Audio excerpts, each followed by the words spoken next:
ഈ കാര്യത്തിൽ വിസിൽ ബ്ലോവറായി രംഗത്ത് വന്ന സുരേഷ് നമുക്കൊപ്പം ചേരുകയാണ് കരുവന്നൂരിൽ നിന്ന്. Suresh, good morning. Kaloor PMLA കോടതിയെ ED അറിയിച്ചു നിങ്ങൾ ഈ ബാങ്കാണ് ഇക്കാര്യത്തിൽ സ്വത്ത് കൈമാറുന്നതിൽ ഇപ്പോൾ കാര്യങ്ങൾ ചെയ്യാത്തതെന്ന്. പക്ഷേ ബാങ്ക് ഇവിടെ പറയുന്നത് അങ്ങനെയല്ല. എന്താണ് താങ്കൾക്ക് ഒരു പരാതിക്കാരൻ എന്ന നിലയിൽ മനസ്സിലായത്? ഇന്നലെ ആ ആനന്ദവല്ലി വന്ന് പറഞ്ഞത് താങ്കളും കേട്ടല്ലോ. അതെ, ഗുഡ് മോർണിംഗ് മാഡം. അത് സത്യത്തിൽ അതാണ് ED ഈ നിരന്തരം ആവശ്യപ്പെട്ടിട്ടും ഈ ബാങ്ക് അധികൃതർ TPMO തയ്യാറായിട്ടില്ല.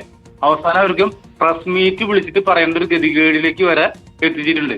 എന്നിട്ടും അത് ഹാൻഡ് ഓവർ ചെയ്യേണ്ട ബാങ്ക് ഇതുവരെ കൂട്ടാക്കിയില്ലാതെ മാത്രമല്ല, ഇപ്പൊ ഈ അടുത്ത് വരെ രണ്ട് നിക്ഷേപകര് ഈ അടുത്ത് 2 മാസം മുന്നേ 2 പേര് ചികിത്സയ്ക്ക് പണം കിട്ടാൻ മരിച്ചിട്ടുണ്ട്. ഈ മരണങ്ങൾ തുടർന്നുകൊണ്ടേയിരിക്കുകയാണ്.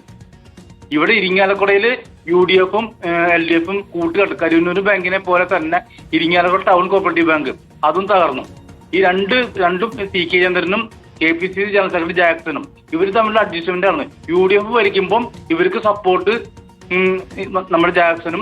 അല്ല ശ്രീ സുരേഷ്, ഈ കരുവന്നൂരിലേക്ക് തന്നെ നമ്മൾ വന്നു കഴിഞ്ഞാൽ ഈ സ്വത്തുക്കൾ അങ്ങ് ഏറ്റെടുത്ത് കഴിഞ്ഞിട്ടുണ്ടെങ്കിൽ കണ്ടുകെട്ടിയ സ്വത്തിൽ നിന്ന് ആനന്ദവല്ലിക്ക് കിട്ടാനുള്ളത് 1.5 ലക്ഷമാണ്. അതുപോലെ 5 ലക്ഷവും 10 ലക്ഷവും ഒക്കെ കിട്ടാനുള്ള ആളുകളുണ്ട്. അവർക്കെല്ലാവർക്കും ഈ കണ്ടുകെട്ടിയ സ്വത്തുക്കളിൽ നിന്ന് ഈ പണം കൊടുത്തു കഴിഞ്ഞാൽ ആ പാവങ്ങളുടെ പ്രശ്നം തീരില്ലേ?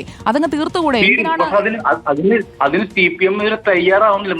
മറ്റൊരു ഗുരുതരമായ ആരോപണം, അവരുടെ പണമൊന്നും അല്ലല്ലോ, CPIM-ന്റെ പണമൊന്നും അല്ലല്ലോ, ഈ തട്ടിപ്പ് നടത്തിയവരിൽ നിന്ന് കണ്ടുകെട്ടിയ പണമല്ലേ? അതെ മേഡം, മറ്റൊരു ഗുരുതര ആരോപണം കൂടി ഞാൻ ഈ അവസരത്തിൽ ഉന്നയിക്കുകയാണ്.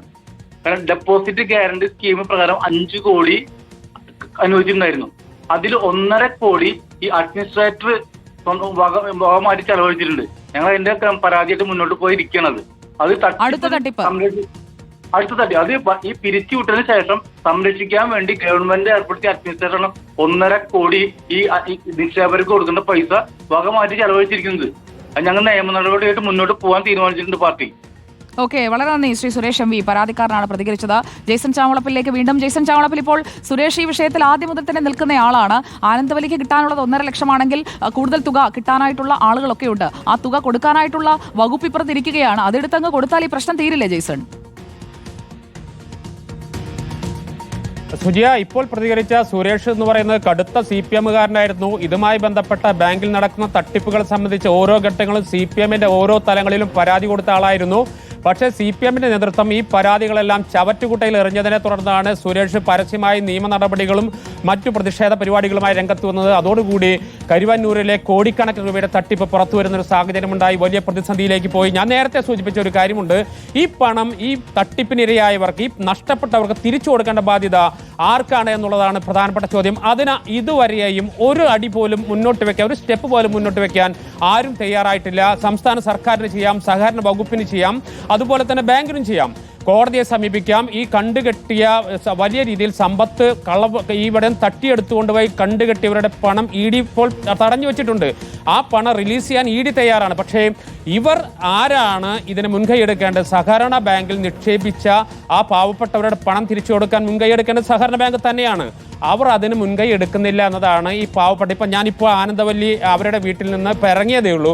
അവർ പാവപ്പെട്ട ഒരു സ്ത്രീയാണ്. അവർ വീട്ടുപണിക്ക് പോയി ഓരോ തവണയും കിട്ടുന്ന 1000-ഉം 2000-ഉം ഒക്കെ സൂക്ഷിച്ചു വെച്ച് അത് ബാങ്കിൽ നിക്ഷേപിച്ച് 1.25 ലക്ഷം രൂപ വർഷങ്ങളായിട്ട് അവർ കിട്ടാനുണ്ട്. അതിൻ്റെ വേദനയെ പങ്കുവെക്കാനാണ് അവർ സുരേഷ് ഗോപിയുടെ അടുത്ത് ചെന്നത്. സുരേഷ് ഗോപി പറഞ്ഞത് സത്യമാണെങ്കിലും ആ വാക്കുകളിലും ആ സമീപനത്തിലുമുണ്ടായ പ്രശ്നമാണ് അവരെ വേദനിപ്പിച്ചതെന്നാണ് നമുക്ക് മനസ്സിലാവുന്ന അവരിൽ നിന്നുള്ള പ്രതികരണം തേടിയത്. അതിനുശേഷം ഇന്നലെ CPM-ന്റെ നേതാക്കൾ ആനന്ദവല്ലിയുടെ അടുത്തെത്തിയിരുന്നു. അപ്പോൾ അവരും ഈ പണം തിരികെ ലഭിക്കുന്നതിന് വേണ്ടിയുള്ള നടപടികൾ സംബന്ധിച്ചുള്ള ഒരു ഉറപ്പ് നൽകിയിട്ടില്ലെന്നും അവർ പറയുന്നത്. എന്നാൽ കരുവന്നൂർ ബാങ്കിലെ പണം തട്ടിപ്പിനിരയായവർക്ക് തിരിച്ചു കിട്ടേണ്ടത് അനിവാര്യമാണ്. അതിന് നടപടിയെടുക്കേണ്ടത് സഹകരണ ബാങ്ക് തന്നെയാണെന്ന കാര്യത്തിൽ യാതൊരു സംശയമില്ല. സുജയ. ഓക്കെ, ജെയ്സൺ ചാമ്പോളപ്പിലും SS ശരണമാണ് വിവരങ്ങളുമായി നമുക്കൊപ്പം ചേർന്നത്. അപ്പോൾ പൈസ കിട്ടാനുള്ള പാവ മനുഷ്യർക്ക് കാശ് കിട്ടുമോ? ഇനി എത്ര കാലം അവർ കാത്തിരിക്കണം? അതാണല്ലോ നമ്മുടെ മുന്നിലുള്ള ചോദ്യം.